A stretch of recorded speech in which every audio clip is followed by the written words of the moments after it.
I was super hyper focused on getting a job within the creative world because I had done so many horrible odd jobs before. And it was time to kind of treat myself to the career that I really wanted. Hey Hatchlings, welcome to the Motion Hatch podcast. I'm your host, Hayley Akins. Hey Hatchlings, and welcome to episode 53 of the Motion Hatch podcast. Thanks so much for being here. On this week's episode, I spoke with Chris Field. He is a freelance motion designer and also a member of our Mograph Mastermind Program. We spoke about how he transitioned from a design strategist to a freelance motion designer. Now, I mentioned Chris as part of our Mograph Mastermind Program. Applications are now open for our January sessions for 2 weeks. So if you're listening to this at the time of release, then go and apply now at motionhatch.com/mastermind. If you apply this week and join, then you can get our early hatchling discount as well. Our mastermind is an 8-week program where we meet on a weekly basis via video calls to discuss your challenges, problems, and plans that you have for your motion design career. And you're going to be matched with an experienced mentor and 3 other motion designers. So if you're looking to go freelance, finish a personal project, or grow your client base, then check out our program at motionhatch.com/mastermind. Now let's get into the episode.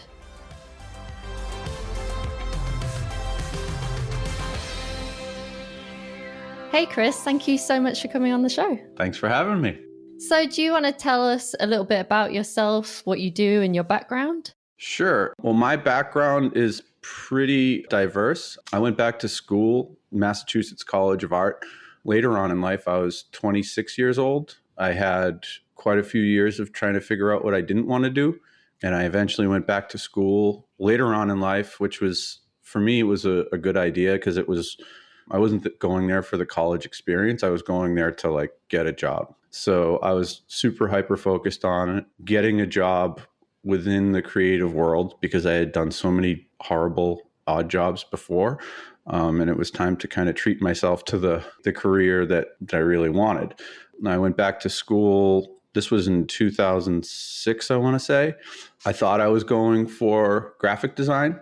That was my intention. The funny thing is at Mass Art, they make you do a foundational year. So there's no commitment to any type of media or anything like that. They let you try just about everything before you make your decision. And I took a wood joinery class it was just awesome. I loved every bit about it. I looked at the professor at one point and I said, how do I do this every day? And he goes, you get a degree in industrial design. And I was still kind of leaning towards graphic design and struggling with that. And when it came time to commit, there was a day where we had to sign up. I went to I think it was the 10th floor at Mass Art. And there was a line out the door, down the hall, through the bathroom. And there was just all these kids lined up to do graphic design. It was one of those instinctual moments where, one, on the surface, I didn't want to stand in that line. But 2, deep down inside, I was looking at it and was like, there's a lot of people in here. And maybe this graphic design boat has sailed already. And it's just going to be overpopulated and flooded with all these designers. So I'll go up to the 11th floor and check out the industrial design department. And there was no line. And I walked in and I signed up. And I figured if I don't like it, I can always transfer. And I never really went back. I did all the traditional training and I learned a lot of stuff. The industrial design is a really broad topic to cover. And there's a lot of different places you can go with it. I realized that I really enjoyed the thought and I want to say purposefulness, but that's not really a word. I like the thought and the integrity that went into what is called human-centered design thinking process. A lot of ideas that come to life don't always have the end user in mind. It's quite often some powerful CEO who is like, I have an idea and let's make it happen. And yeah, you can make it happen and anybody can come up with an idea, but it's not always the right idea. And what I was really drawn to was understanding people at a very human and emotional level in the context of their world to find out where their issues are, where their problems are, what their challenges are, and then start designing solutions for them around their particular situation. I had a part-time professor who told me, I was very lucky. She told me, I think it was after either my sophomore or junior year at our end of year reviews, I said, I'm excited to find out which niche I'm going to land in within all the possibilities that you can land at with a industrial design degree. And she looked at me and she said, you're a problem solver and you should pursue the design strategy route. We hear a bit about design strategy, but it seems like in the way that you are doing it, it's sort of like particular to industrial design. I don't know. I'm just trying to like figure out like what kind of things you are doing day to day. You're sort of doing research around like what kind of products and stuff people can bring out, that kind of thing. Is that right or not? This is really hard to talk about. It's because it is such an ambiguous practice, I guess you could say. Right. And I'm learning how difficult it is to talk about it right now because actually Mass Art just reached out in July to me to ask me to teach the degree research project for their senior like thesis project. And I have a whole classroom of like 22-year-olds that I'm trying to explain this world to. And it's pretty tough. It's pretty tough to explain to anybody. But day to day, what I would do is I would go in there, depending on the project and where we were in the project. Early on in the project, you're doing secondary research and learning everything you possibly can about the demographic of people that you are going to be diving deeper into. Massive internet searches, documentaries, all kinds of stuff, reaching out, calling people, subject matter experts to get as much information as you can. And then you go out and you take that secondary research and what you know about that specific topic, and you design a discussion guide to sit down and talk with a handful of people that live and breathe in that world. You put that discussion guide together, and it's a casual conversation that is guided. So it's kind of weird, but you sit down across from the person face to face with another colleague. And somebody's taking notes, somebody's documenting, and somebody's running the interview, and you open up this conversation and you get real insights from people. It's qualitative research. It's not quantitative. We don't really look at any numbers. It's mostly like we're looking for the emotional anecdotal evidence that can support the quantitative research that's done by somebody else to validate like this is a good idea because it's backed by everything that all these Marines said and everything that all these economists went out and figured out. Yeah, so that makes more sense. You're not going in with a solution. If you have a solution going into a design research project, like, oh, we're going to make an app. Let's figure out how to make an app. I tell my students that's kind of like throwing a dart at the wall and then drawing a target around it afterwards and saying, that's where we're going. That's not what we do. If you have a design or a solution in mind, you're probably doing it wrong. The insights that you get from the people that you interview are going to give you those solutions through the conversations that you have. That takes time. You got to take all that information back from your research, sit in a war room with your team and sift through all the notes and all the information. And there's no magic sauce to it. You just have to grind through it. And eventually, after arguing with your team and testing and iterating all different types of frameworks, you come up with a solution. Now I'm going to get to the motion graphics part of it because these are very big and complex stories that you're telling, and you're advocating for the users back to the decision makers that are going to implement programs, products, services for them. So my job, one, being a researcher, is a truth seeker. I'm going to find out like what's at the root of these problems, and then after that is to translate their unmet needs back to the stakeholders who are going to hopefully provide the funding or do whatever they can to start designing either a product or a service for these people. Yeah. We have to get buy-in from those people. And what I noticed early on in my career, that a lot of the presentations that were going on to get buy-in were snooze fests. There's just really crappy, boring PowerPoint decks. And I realized that like we can condense our information in an engaging way, because I know how to edit videos a little bit. So I kind of did like a fake it till you make it sort of thing and knew about motion graphics and kind of told my team, like, I'm going to put together a story for us. It's going to condense this. It's going to give the meat and potatoes to the client. And what's going to happen is, or what I hope will happen is they'll get it. It's a shareable format. It's a quick 2 to 3 minute video that explains a complex situation. It gets people excited because you're tapping into the content itself has emotionally charged stuff. And I showed it to my class yesterday, It's one of the first things I ever did. You know how every like motion designer has an awful walk cycle somewhere? Oh, yeah. Yeah. Like most people don't show it. Mine was like distributed to Marine Corps headquarters and everybody watched it and nobody cares except for me. But it's like the worst walk cycle ever. But anyway, that video, luckily they didn't pay attention to the walk cycle and they paid attention to the message that we were sending them. I was told by the client that video went viral within the Marine Corps Community Service Organization and really got everybody excited because we weren't showing them the end solution. We were showing them like almost like a postcard from the future. And you can do that with animation because you can make anything you want with animation. So we brought to life these characters and told a story, a narrative through what it would be like if we acted on all of the insights that we just heard about. This is what the world would look like, to give them an idea of where we're going. So it's like a lighthouse, or some people say it's a postcard from the future or whatever. One of the companies that I worked for as an intern coined the phrase envisioning. So you are envisioning the future for somebody. And they actually have titles at this place in Boston called Continuum, where there's, junior envisioners and senior envisioners, and their job is to envision the future for our clients. So long story short, I did that for about 6 years. The company that I worked for, a small studio, about 30 of us, all great people.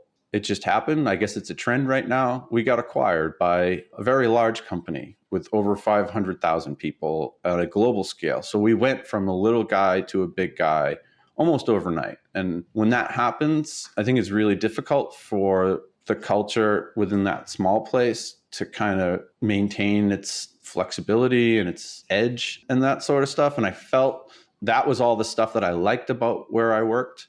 And I was kind of watching it all not fall apart because that's mean, but like I was watching it all just kind of unravel in front of me. And it was like, what do I want to do with my life now? It had one of those moments, and ton of soul searching. It wasn't easy. A lot of stress and anxiety and fear and all sorts of stuff. But at the end of the day, it was like, no, this is what I really love to do. I've always loved telling stories. I've always loved capturing people's attention and especially advocating for people. Like I like sticking up for, the little guy. It's really gratifying to me. And I remember asking my boss, I don't know if I want to do this strategy thing anymore. I really just want to do the storytelling at the end. Like, where can I do that? And she's like, I don't know. And I didn't know either. And honestly, like, I really just had to reach out to people that I thought might know. Is there such a thing as a storyteller out there? Is that a job? Like, where can I do that? And honestly, and to pump your tires, one of the places that I started looking was your podcast. Like, what can I do? How are other people doing this? And I think what I got from your podcast the most wasn't so much like specific directions on here's how to do it. It was just the act of listening to other people talking about actually going ahead and doing this. The way that you kind of present things, it's accessible. I was so happy to hear your voice just like saying, hey, no, you can do this. And it wasn't like, I didn't need like Tony Robbins to tell me like, jump in that water right now. I needed someone nice like you, and thank you. So thank you. Cause it was real. It really was. And I don't know if I've ever really had a chance, cause we've talked in the past. I don't know if we've really had a chance to thank you for that, but this is me saying thank you for that. Cause it was one of those straws that kind of pushed me to say, F it, I'm doing this. I can do this. That happened in May. And for those of the listeners that might be, the biggest fear for me at the time was, I need health insurance. I have a mortgage. I like my wife and I don't want her to leave me. Everything seemed to be hinged on like this job that I had. Figuring out how to leave responsibly and keeping like the rest of my life together was probably the hardest thing to figure out. And is there a way that we can do that where there's like a severance agreement involved? And they did it. That made it a little bit easier because now I have like a little, it wasn't a lot. It was enough for me to say, okay, well, I have income coming in for the next 11 weeks. Could I possibly get something started within 11 weeks? And the answer to myself was, yeah, why not? And right around that time was when you had your ad for the thing. And I was like, I don't know how to do this. I should get some mentors. It was like serendipitous, the way that it worked out. For the mastermind. For the just mastermind. To clarify. Yes. For your mastermind was around this exact same time. Your mastermind came out around the exact same time that I was deciding whether or not I should actually do this and convincing myself it's a good idea. I think I've always known that it was a good idea. I just needed to like a source from somebody to like give myself permission to do it and just see other people doing it and just to get the confidence that I could do it. So in May, I left my job. I got my severance package. I figured out my insurance. My wife, we switched over to her health insurance. I got a little bit of help from some family because I needed to set up a computer at home. I'd been using my work computer since I graduated school. I didn't own my own, so I had to go out and get a powerful After Effects machine, which I did, and set up my office and started talking with you guys and just kind of fumbling around like an idiot until stuff starts working out, and that's really the way that it's worked out. I wish I had a better set of directions for anybody that's trying to figure this out. I just talked to you guys. I talked to friends that were out in the industry. I looked up, I got to give a shout out to the School of Motion people because they're probably the most helpful resource that I've had so far. To my benefit, when I discovered them, I was able to get my company to pay for those classes because it was, we put it under training. Little did they know that they were like funding my education to move my career somewhere else, which is fun. I think it's just like what you're saying, though. There are things in there like to prepare yourself to go freelance or to make a different move in your careers, like surround yourself with other people that have done that kind of thing, right? Or like that are doing it. And, like obviously training is a big thing. I think it's really nice that what's happening right now in the industry is that we have more like online training resources and stuff like that. So you don't have to go like back to school, university, whatever, and I think that's really awesome. And I'm all for that because I know especially like in the States, it's like super expensive to do that kind of thing. Yeah. Well, so let me go back to the School of Motion thing. I saw a spotlight on this woman from Boston who had done School of Motion, and I looked at her website and like it was really cool work. And what really helped me out was like, I can do that. Oh, she's doing that on her own. That's where my skills are. Like, I can do this. So I actually just reached out to her, cold emailed her and said, hey, I just saw your spotlight. I live in Medford.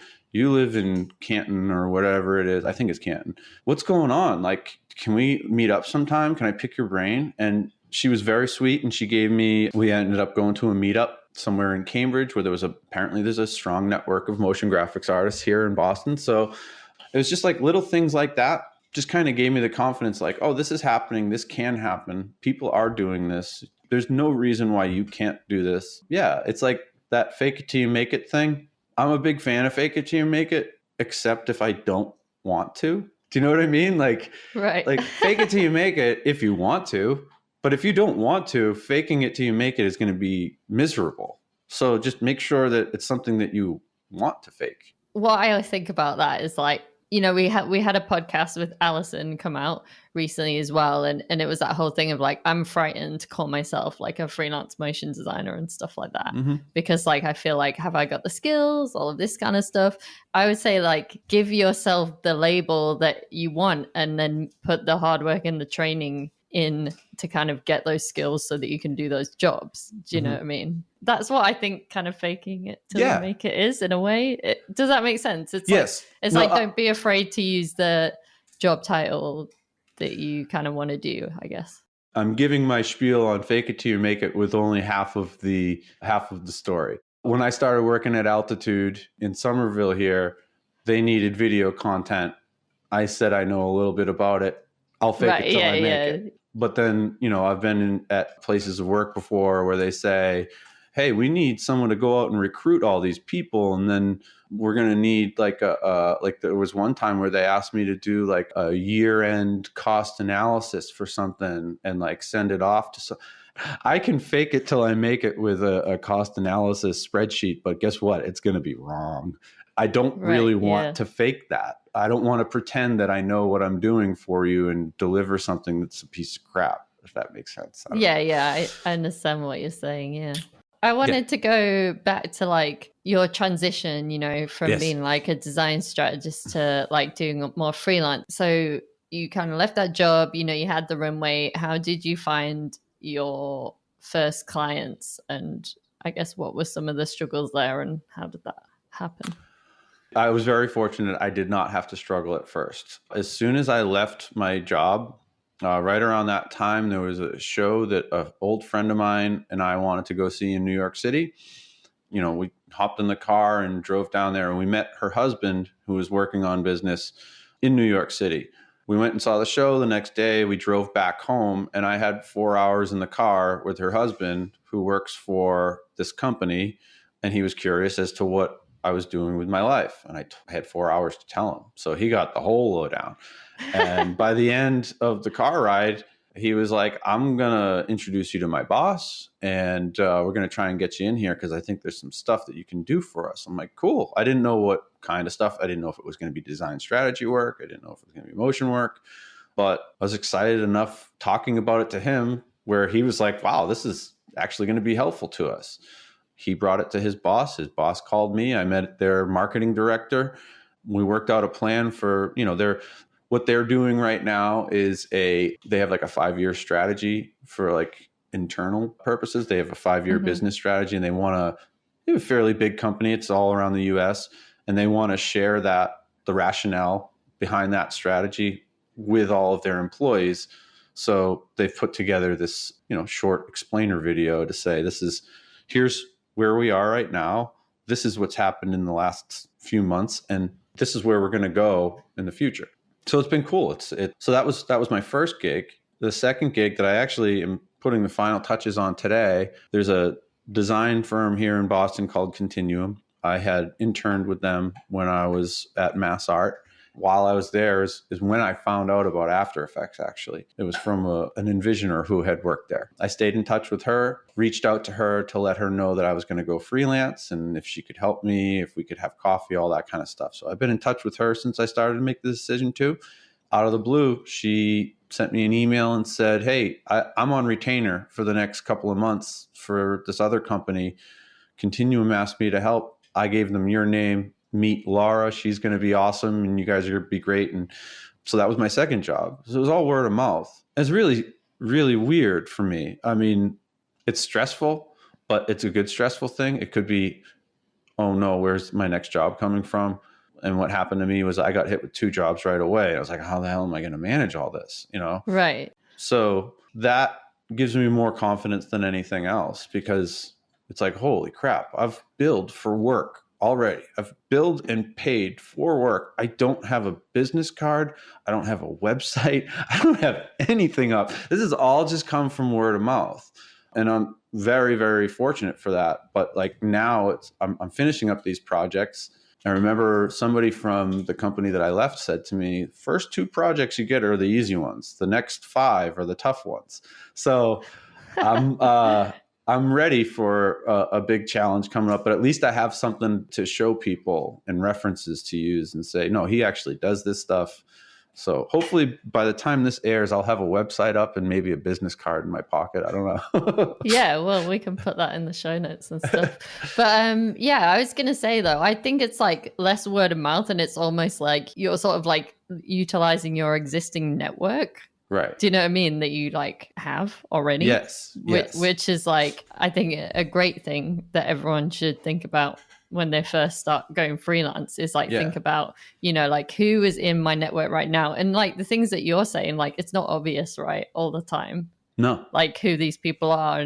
And you didn't know you were going to be like in that car with that guy who like was working for that company. So I think it's just about being confident as well about telling people like what you do and what a motion designer is and that kind of thing, and trying to explain those things to be able to that allow people to see the value as well, if Yes. that makes sense. I really Totally. think that has like helped a lot by the sounds of it, which is really cool. So there is definitely like things that people can take away, you know, if they're thinking about going freelance and they're like currently in their full-time job or moving into motion design and that kind of thing. I think it's definitely like start local, start with your network that you already have, then kind of going more into online, further out of where you live, that kind of stuff. Like you were saying before that you reached out to Tracy, you know. I think that was like really super smart, like reach out to people that you admire. And most people are in our industry are nice enough to reply, you know. Yeah. And I think they're like really good. They're just really good things, I think, to point out to people who are kind of trying to get into this industry and that sort of stuff. Yeah. And I think the biggest challenge with that is getting over the fear that you have inside that's like, this person doesn't want to talk to me.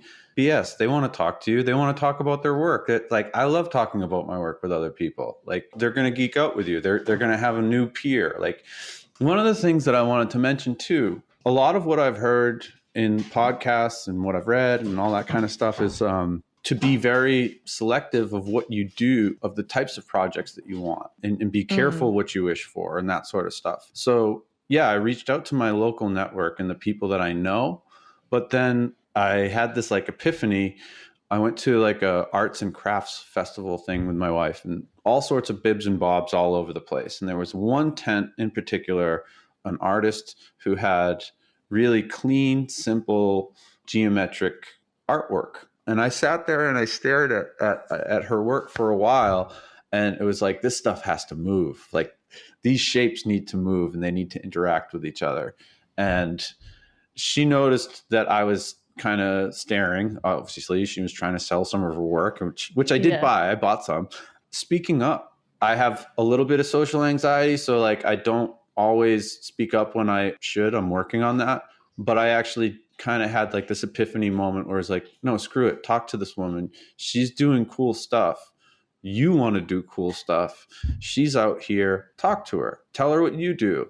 And so I just went up to her and I said, do you feel like some of this stuff should move sometime? And she looked at me, her eyes like got really wide. She's like, yes, I want it to move. I don't know how to make it move. I was like, I do.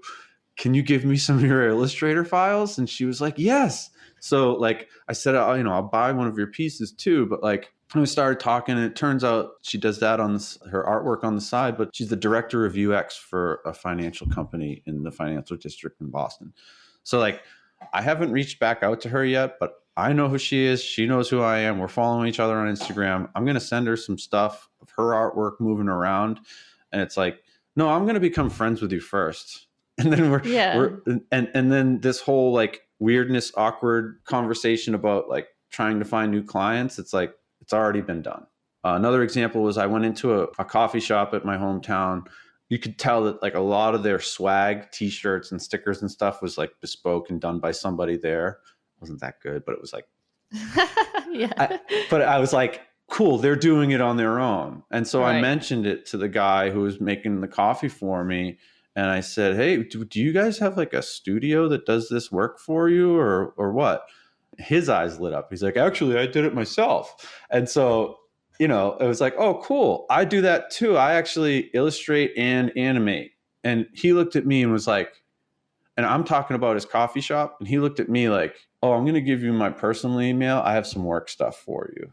He's like, this is the coffee shop is my wife's business. I have my own business. I need to talk to you. So you just gather like context and information and that kind of stuff in casual conversations in the settings that you want.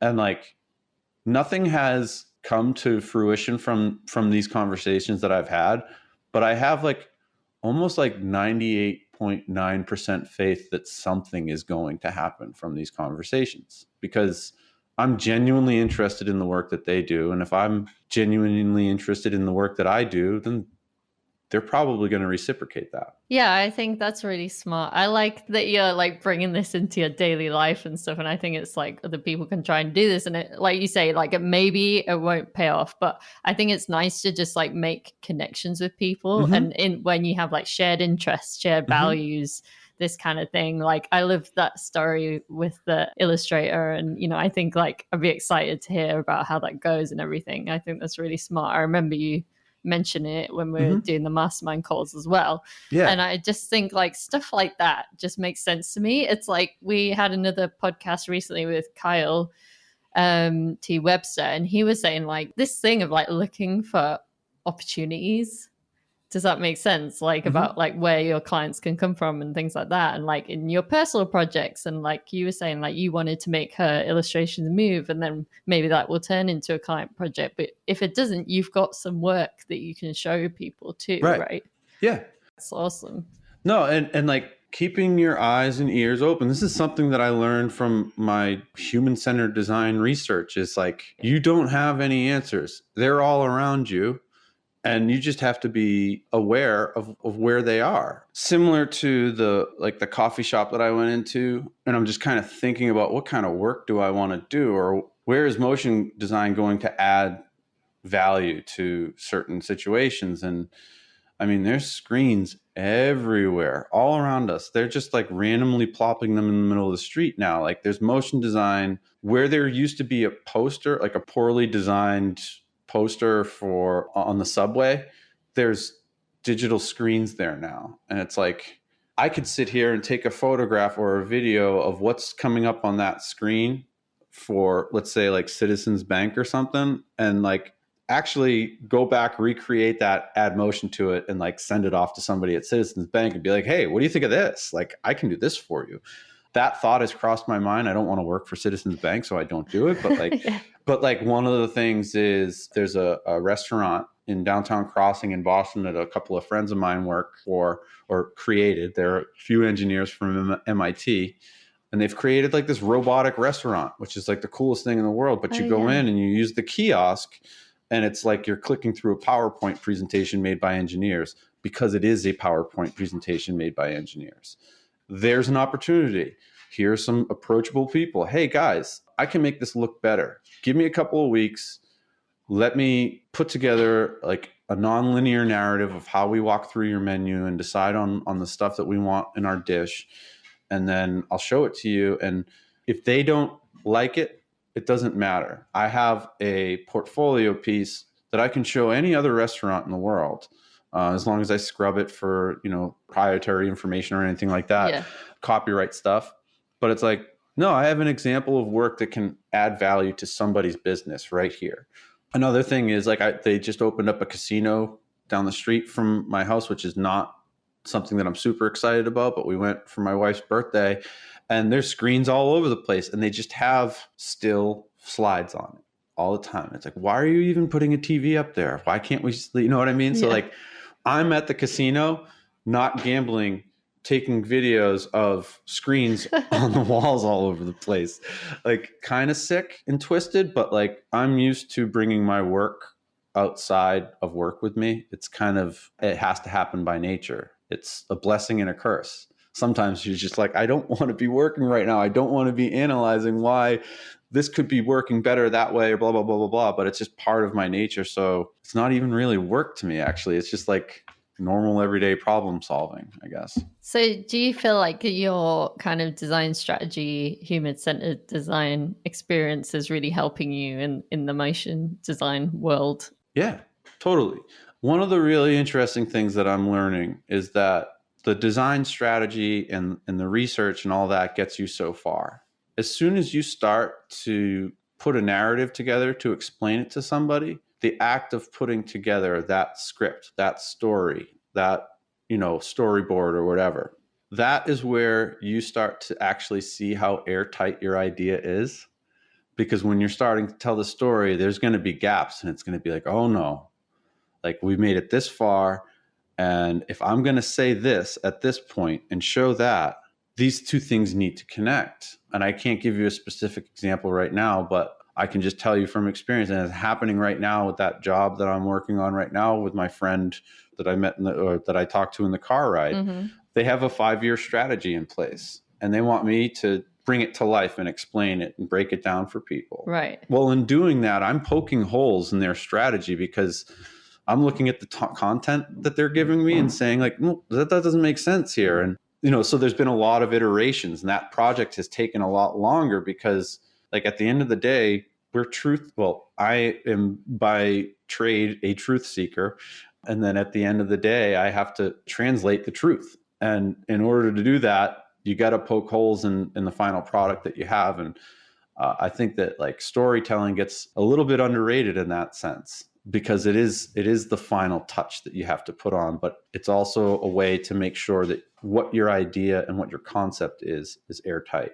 That's really satisfying work for me. I'm just like wondering about like, do you feel like we could use strategy more before we kind of get into our animations and stuff like that? Because like a lot of the time what happens is, you'll have like an end client and they'll just come and say, we want a video. We just want a video. And they're like, they don't know why they want a video, Mm-hmm. and they just think they want a video, they think they want a certain type of video or whatever, or a certain type of animation. And it's like, have you got any thoughts on like how we as motion designers or animation studios, things like that, can kind of bring more of a strategy into that? And I guess it's like asking the client like more questions and stuff, or like trying to ask them if we could have access to the customer. I don't know. I was just like trying to think about how we can, because I know there is like obviously agencies that do strategy and stuff like that, but I think a lot of the time it's like a step that gets missed out.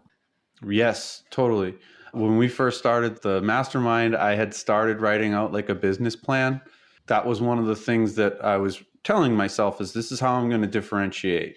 I am going to take what I know from human-centered design and I'm going to apply it to, it's not going to be human-centered design. Right. It's going to be audience-driven showcases. Not human-centered design, but really, really understand who some of these audiences are. How do they receive information? Do they generally watch videos? Do we need to make a video? There's that Jurassic Park quote or whatever that's like, doesn't mean just because you can doesn't mean you should. Maybe your audience doesn't know how to operate a computer to get a decent video up on the screen. Like there's things that you need to consider. And is there a more efficient way that somebody would like to receive this information? Is this an audience of one? Is this going to a single shareholder company where there's like one master that rules all and it's an audience of one? Well, you want to find out what that guy or gal cares about. When I was working at my previous job, after we were acquired, one of the big dogs came into our office and said, we want to make a pitch for a toy company. They're getting a new CEO. And we want to say that we can be at the forefront of like smart connected toys. They had like this crazy, like you were saying before, it's like, I have an idea for a video, make this video. Yeah. He gave it to me and my team and we kind of looked over it and was like, we're coming from like a product design background and he's talking about smart connected toys. Sure, yeah, that sounds cool that you can talk to your kid while you're on the plane and he's in his bedroom and you guys are talking through this smart connected teddy bear. That's lovely. But you're not considering security, like cybersecurity. Like maybe we shouldn't make a smart connected toy. And maybe this new CEO that's coming in isn't going to be like, maybe they're a hyper analytical thinker that's not necessarily a visionary. So a heartwarming story about a smart connected teddy bear might not strike a chord with this one person that you need to get buy-in from. Maybe, just maybe, you can go and get some like venture capitalist research data that's going to sway her opinion a little bit more than a video that's going to take us 3 weeks to make that may or may not land. So yeah, it's considering who is watching this. Who is watching this and how are they watching it is, I would say, like the basis for the human-centered design spin on motion graphics. Yeah, definitely. And I had a conversation with Sander van Dijk on the podcast as well. And I'm sure we were saying on that about like, sometimes it's okay to tell your clients that they don't need an animation because they'll like appreciate you much more. You're doing them a favor. Yeah. And then you're doing them a huge favor. When they come, they're going to come back to you when they actually do need an animation or a video, and they're going to appreciate you more and really value your opinion because you've kind of said, no, this isn't actually what you need right now. Right. It's almost like the opposite thing. You're like, you don't need this right now, but like, come back to me when you do. And like, if that's the truth, and that's kind of what will help them the most. I think that could be hugely beneficial. And we never think of that. We're always thinking about like, how can we make people need our animations, need our videos. And I think it's just like a really cool flipping that on its head and kind of seeing how it could be beneficial in our careers too. So yeah, I thought that was interesting. Yeah. I mean, on a like smaller scale, I kind of wish that I had said that to my friend who I rode in the car with. When I talked with his boss and their marketing team, I was just excited to get a job going. Yeah.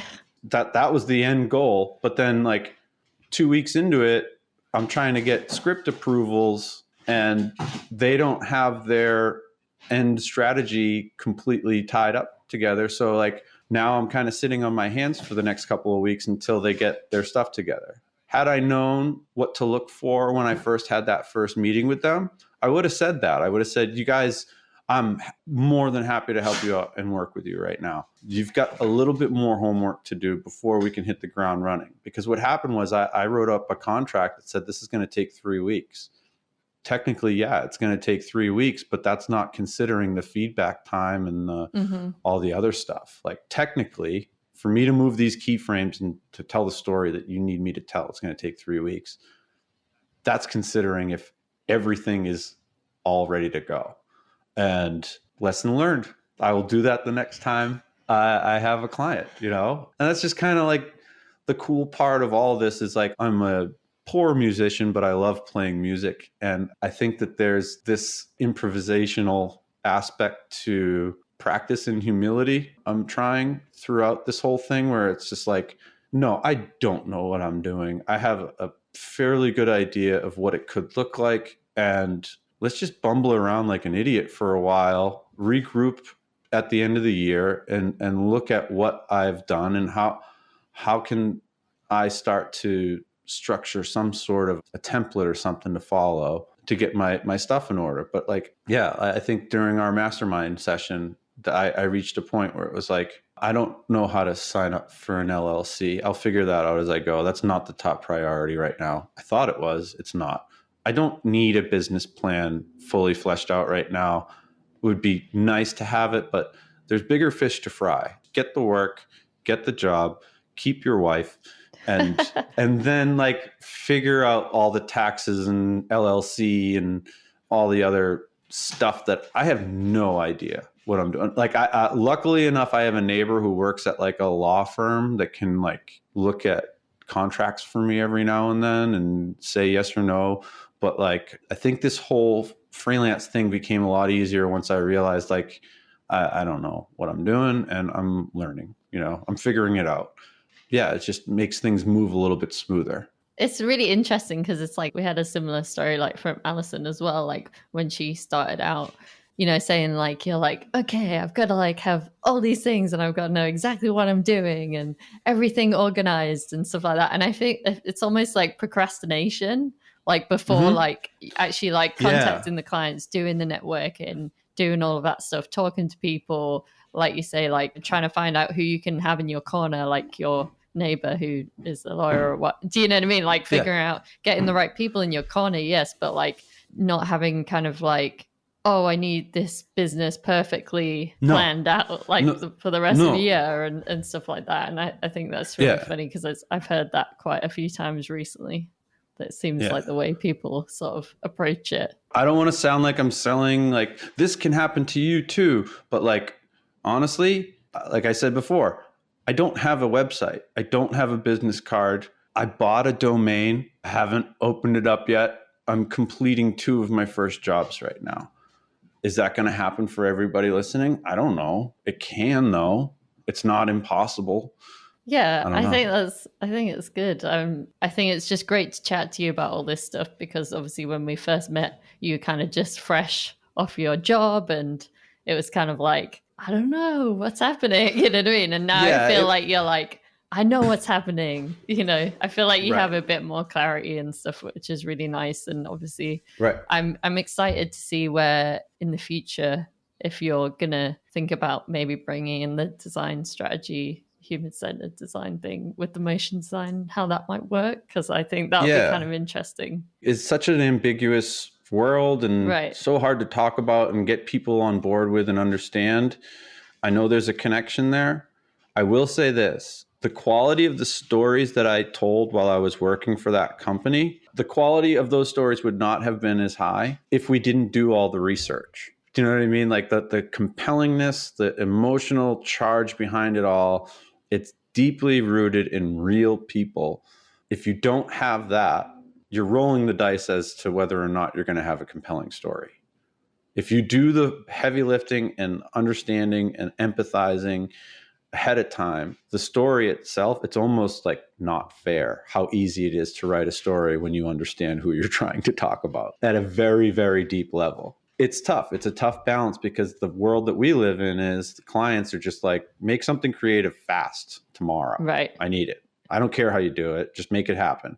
I believe that there is some responsibility to stand up for yourself as a creative and the people that you're designing for and say, no, we need to give it some time and some care. If we say the wrong thing or if we allude to the wrong thing, the whole message gets misconstrued and all that works for nothing. It's just going to be like this dance that I have to do throughout the rest of my career, I guess, but pretty fun stuff. You said something earlier about procrastination, and I want to give a shout out to Chris from our mastermind, because he called me out on procrastination because I was doing stuff that made me feel like I was getting stuff done, but I was really just doing it to put off the stuff that I had to do.